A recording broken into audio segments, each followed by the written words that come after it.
বিসমিল্লাহির রহমানির রহিম। সুপ্রিয় ফেসবুক বন্ধুগণ, আমি ইতিপূর্বে একটি ভিডিও করেছিলাম আমাদের জুলাই বিপ্লবের পটভূমি এবং সফলতার মূল কারণ। আশা করি আপনারা শুনেছেন।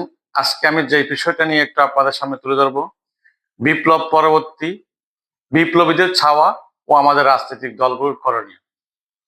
সুপ্রিয় ফেসবুক বন্ধুগণ, আপনারা জানেন আমাদের দেশে জুলাই মাসে একটা বিশাল বিপ্লব সংগঠিত হয়েছিল এবং এই বিপ্লবে আমাদের দেশের ছাত্র জনতা এবং আমাদের দেশের প্রত্যেকগুলো গণতন্ত্রকামী রাজনৈতিক দলগুলা, ইসলামিক মূল্যবোধী বিশেষ রাজনৈতিক দলগুলা ওনাদেরকে প্রত্যক্ষ না পরোক্ষ সমর্থন দিয়েছিল। এখন আমি যদি বলি এই বিপ্লবী কারা, এই বিপ্লবের পিছনে সুনির্দিষ্ট কোনো একটা রাজনৈতিক দল নেতৃত্ব দেয়নি।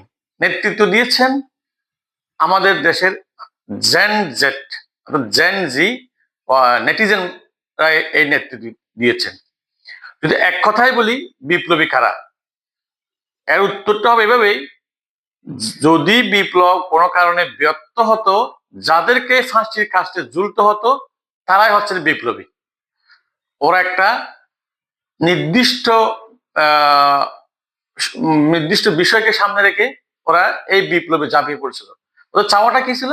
ওদের চাওয়া ছিল বৈষম্য মুক্ত দেশ, ওদের চাওয়া ছিল প্রথা সংস্কার, ওরা চাওয়া ছিল দুর্নীতিমুক্ত একটি দেশ, ওদের চাওয়া ছিল শোষণ মুক্ত একটি দেশ চাওয়া ছিল। কেননা এই নেটিজেন যারা, ওদের প্রত্যেকের জন্ম হচ্ছে 1996 সাল থেকে 2012 পর্যন্ত। এই জেনারেশনটা হচ্ছে জেনারেশন জেড।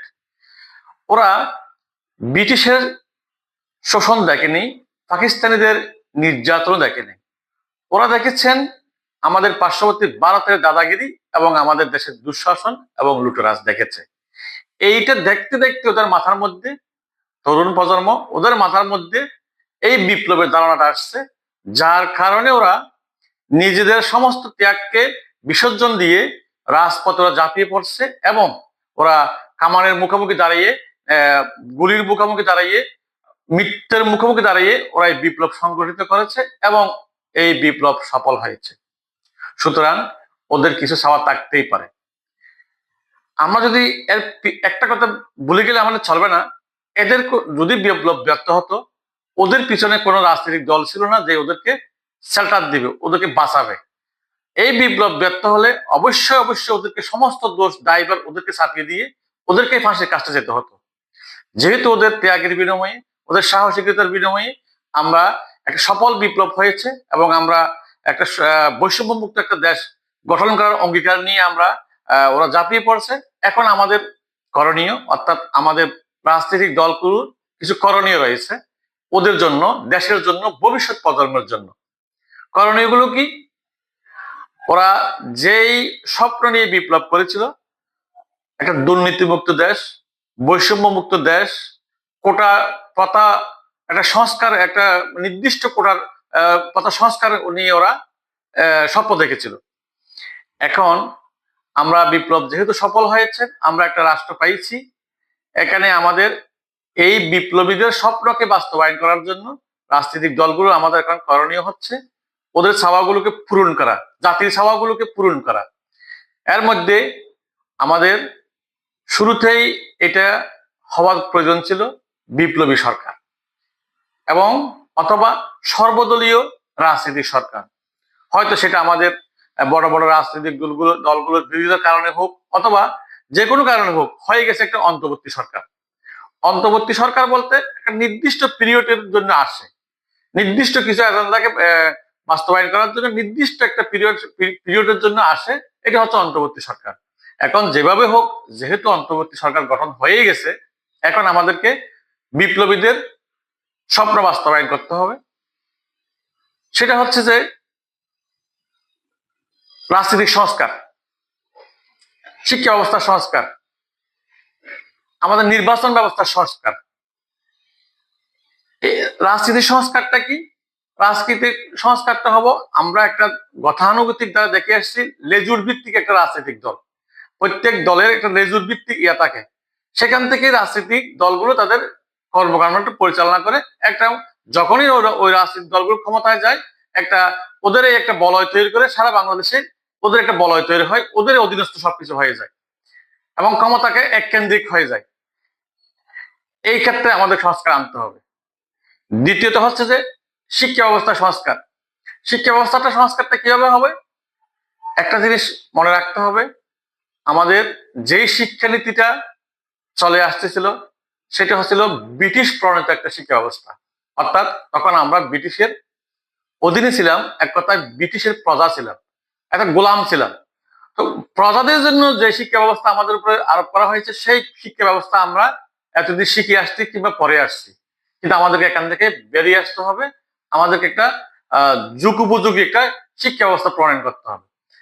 তৃতীয়ত হচ্ছে যে নির্বাচন পদ্ধতি। নির্বাচনের মধ্যে আমরা জানি বড় বড় রাজনৈতিক দলগুলা কিংবা বড় বড় শিল্পপতিরা যখন নির্বাচন আসে, যেহেতু আমরা একটা গণতান্ত্রিক দেশ, এখানে আমরা কালো টাকার বিনিময়ে হোক, রাজনৈতিক প্রভাব খাটাইয়ে হোক, আমরা একটা এটাকে নির্বাচনকে আমরা পক্ষপাতিত্ব করে ফেলি। এই জিনিসটা না হওয়ার জন্য নির্বাচন ব্যবস্থায় একটা সংস্কার আসাটা খুব জরুরি। এটা হতে পারে সংখ্যানুপাতিক নির্বাচন, এটা হতে পারে প্রতীকী নির্বাচন। প্রতীক মানে কোনো দলের এখানে নির্দিষ্ট কোনো প্রার্থী থাকবে না, সব দলের প্রতীক থাকবে, প্রতীকে সারা বাংলাদেশে ভোট হবে। এখান থেকে যেই দল যত পার্সেন্ট ভোট পেয়েছেন সেই পার্সেন্ট অনুসারে একটা সংসদীয় আসনগুলো বরাদ্দ হতে পারে। এটা একটা প্রতীক নির্বাচন হতে পারে। তাহলে পরে কালো টাকা সরাসরি থাকবে না এবং ভোট, আমার ভোট নষ্ট হয়ে যাবে কিংবা আমার ভোট পৌঁছে যাবে, এই জিনিসটা আর কাজ করবে না। প্রত্যেকটা ভোটে হবে দামি এবং প্রত্যেকটা ভোটারের রাজনৈতিক দলের নেতারা ভোটারদের কাছে যাতে বাধ্য থাকবে। এবার আসেন আমাদের জুলাই প্রজ্ঞাপন। জুলাই প্রজ্ঞাপনটা কেন জরুরি? খুবই জরুরি। এই জরুরি যেই ওরা যেই আমরা স্বাধীনতার 50 বছর পরে এসে যারা স্বাধীনতার বিরুদ্ধে করছিল বলে ওরা দাবি করে ওদেরকে একটা বিচারের মুখোমুখি দাঁড় করাইয়েছেন। এইটাও এমন হতে পারে আজ থেকে 50 বছর পরে হোক কিংবা আরো পরে হোক, একদিন ওদের বিচারের মুখোমুখি হতে পারে। সেজন্য এটাকে আমরা একটা বিপ্লব এবং গণঅভ্যুত্থানের ঘোষণা দিয়ে বিপ্লবের চাওয়াগুলোকে আমরা সামনে রেখে একটা জুলাই বিপ্লব ঘোষণা হওয়া খুবই জরুরি। এখানে আমাদের রাজনৈতিক দলগুলোর ভুলে গেলে চলবে না। এই জেনারেশন জেন জি, ওরা যে ত্যাগ দিয়ে আমাদেরকে আজকে কথা বলার সুযোগ করে দিয়েছেন, রাজপথে আমাদের নামার সুযোগ করে দিয়েছেন, আমাদের দলীয় নেতা কর্মীদেরকে যারা কারণ নির্যাতন ছিল তাদেরকে বের করার সুযোগ দিয়েছেন, তাদের সেই সুযোগকে আমরা নিজেদের স্বার্থে কাজে লাগাতে ফলে হবে না, ওদেরকে দেশের স্বার্থে ওদেরকে কাজে লাগাতে হবে। ওরা যে এখানে একটা সুষ্ঠু গণতান্ত্রিক কাঠামো আমাদেরকে তৈরি করতে হবে দেশের ভিত্তিকে মজবুত করার জন্য। সুতরাং এখানে আমাদের বিপ্লবী ভাইদের চাওয়া 1 জুলাই ঘোষণাপত্র হওয়াটা খুবই জরুরি। তারপরে আমাদের দেশের যে বড় বড় সমস্যাগুলো আছে, যেমন আমাদের বর্তমানে রোহিঙ্গা সমস্যার সমাধান করা এবং আমাদের অর্থনৈতিক আমরা আরো ভিত্তিকে মজবুত করা, আমাদের ব্যাংকিং সেক্টরকে আরো সুস্থ ধারার ব্যাংকিং সেক্টরে নিয়ে আসা। যেহেতু আমরা বিগত সরকারের আমলে আমাদের কিছু কিছু বড় বড় গডফাদাররা ব্যাংকিং সেক্টরকে একটা কুপিগত রেখে আজকে জনগণের এই আমাদের অর্থনীতিতে এবং স্বাভাবিক ট্রানজাকশনের মধ্যে আমাদের বিশাল একটা ব্যাঘাত করছে, আমাদের একটা বিশাল টাকা বিদেশেও পাচার হয়ে গেছে। সেই যেন হতে না পারে, ভবিষ্যতে যেন হতে না পারে এবং বর্তমান ব্যবস্থাকে আমাদেরকে একটা স্বাভাবিক পর্যায়ে নিয়ে আসার জন্য আমাদেরকে ব্যাংকিং সেক্টরটা অবশ্যই সংস্কার করা জরুরি। এবং পাশাপাশি আমাদের দ্রব্যমূল্য সেই ঐতিক থেকে প্রাগতিক কাল থেকে দ্রব্যমূল্যের উদ্যোগতি একটা আমাদের যখনই দ্রব্যমূল্য উদ্যোগতি, এটাকে এটা নির্দিষ্ট কিছু রুলস এর মাধ্যমে এনে দ্রব্যমূল্যকে নিয়ন্ত্রণ করতে হবে। এখানে একটা ছোট্ট জিনিস যদি আমরা অ্যাড করি, হয়তো আশা করি দ্রব্যমূল্যটা কিছুটা নিয়ন্ত্রণ আসবে। যেমন আমরা মনে করি একটা দ্রব্য, যে কোনো দ্রব্য হোক, তার উৎপাদন খরচ কত, তার এটা বাজারজাত করতে তার প্রসেসিং খরচ কত, এবং সরকারের ভ্যাট কত, এবং বিনিয়োগকারীরা কত % মুনাফা করবে। এই জিনিসগুলো যদি আমরা প্রত্যেকটা দ্রব্যের গায়ে লেখা থাকে, তাহলে এখানে একটা শুভঙ্করের ফাঁকি দেওয়ার সুযোগ থাকবে না। নির্দিষ্ট হারে মুনাফা হবে এবং নির্দিষ্ট হারে এটা সরকার ভ্যাট ট্যাক্স পাবে। তাহলে পরে দ্রব্যমূল্যটা কিছুটা নিয়ন্ত্রণ আনা সম্ভব বলে আমার বিশ্বাস, দেশবাসী মনে করে। সুতরাং আমার রাজনৈতিক দলগুলোর প্রতি আমার আহ্বান থাকবে এই বিপ্লবীদের চাওয়াকে সামনে রেখে বিপ্লবীদের প্রত্যাশাকে পূরণ করার জন্য, আমাদের জেনারেশন জেড তাদের প্রত্যাশাকে পূরণ করার জন্য একটা জুলাই ঘোষণাপত্র দিয়ে দেওয়া এবং আমাদের এই রাষ্ট্রীয় অবকাঠামোকে দ্রুত সংস্কার করা।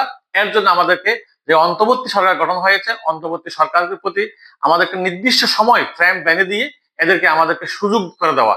আমরা একটা জিনিস, আমরা দলীয় সরকারের আমলে কখনো সংস্কার সম্ভব নয়। কেন সম্ভব নয়? দলীয় সরকারের আমলে সংস্কার করতে গেলে স্বাভাবিকভাবেই বিরোধী দল তার বিরোধের খাতিরে এটা বিরোধিতা করবে এবং এখানেই বিভিন্ন কারণে রাজনৈতিক মার্ক গাঁটাকলের কারণে দলীয় সরকার আমলে সংস্কার করা সম্ভব নয়। এখন যেহেতু আমাদেরকে সুযোগ এসেছেন, নির্দলীয় এবং অন্তর্বর্তী সরকার আসছে, এই অন্তর্বর্তী সরকারের কাছে আমাদের চাওয়া থাকবে এবং ওদেরকে সুযোগ দিতে হবে। অন্তর্বর্তী সরকারেরও আমার উচিত হবে সময়টাকে দীর্ঘায়িত না করে নির্দিষ্ট একটা সময়ের মধ্যে সুন্দর একটা নির্বাচন এবং প্রয়োজনীয় সংস্কারগুলোকে একটা তালিকা প্রণয়ন এবং এই সুন্দর একটা নির্বাচনের মাধ্যমে জনগণের হাতে ক্ষমতা দিয়ে ওদেরকে সিট এক্সিট করা। এটা থাকবে অন্তর্বর্তী সরকারের কাজ এবং আমাদের রাজনৈতিক দলগুলোর করণে থাকবে অন্তর্বর্তী সরকারকে নির্দিষ্ট একটা সময়ের জন্য যুক্তির সময়কে ওদের দিয়ে ওদেরকে কাজ করার সুযোগ করে দেওয়া উচিত বলে আমি মনে করি। তো আজকে এই পর্যন্তই। সকল বন্ধুগণ ধন্যবাদ। পরবর্তীতে সমসাময়িক আর কিছু বিষয় নিয়ে আপনাদের সামনে হাজির হব। আসসালামু আলাইকুম।